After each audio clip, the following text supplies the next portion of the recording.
And I just want to say, so it's documented. I'd venture to guess there's nobody that reads people better than me. It's my specialty. I've been a bartender for 20 years. I've seen it all. Within the first 2 minutes of meeting you, I knew that you were a person that I would seek out / just a good human, right? And it's evident, right? You work on it, but I think the same thing that you have and I have is like, that's great. Like Steven today is awesome, but Steven 2 years from now, this Steven ain't good enough. And like, that's the way, Ed Milet made a quote and I live by it. And I wrote something during New Year's, the 2019 version of Austin Linney is not available for 2020. He can't walk in the door. Mm-hmm. The 2000, and that's so when you seek, right? And this is my kind of like, I had an epiphany. In order to truly seek, you must surrender.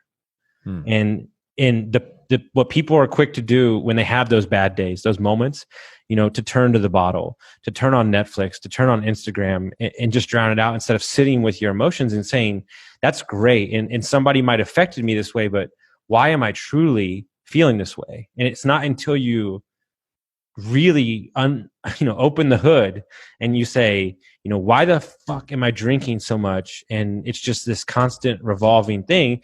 And then, look, I have an addictive personality. Well, I'd much rather be addicted to personal development and Ironmans than fucking cocaine and fucking alcohol. So I'll take it where I can. So it's almost like, wouldn't you say like you're almost hacking your own brain and knowing how you operate? And it's not until you know how you operate that you can address the problems?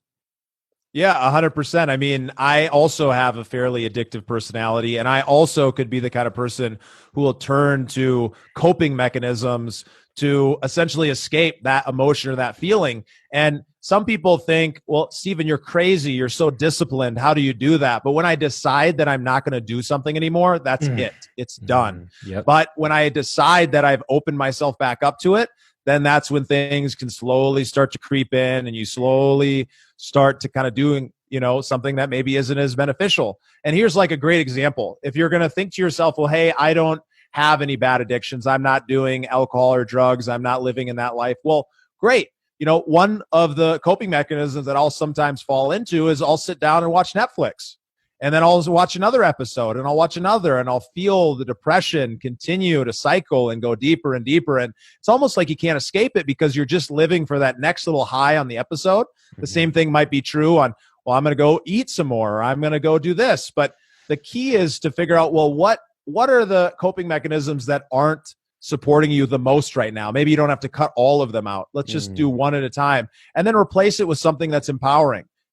Like for me of late, every single day I'm going on a 20 to 30 minute run. And that's because right now we've been in lockdown mode. And I've noticed that I've been much unhappier. And, as a result, when I go and do these workouts, I am not only more productive, but I'm happier. And it's kind of a cycle of effect where it prevents me from wanting to go, do other coping mechanisms like, veg out on some Netflix or eat a bunch of food that's not really serving me. So those are just some things to think about and just recognize that, hey, this is normal and it's just a process and we continue to iterate and improve on ourselves. And, you can choose to be addicted to something that's going to put you in the right place, or you can choose to be addicted to something that's going to put you in the gutter.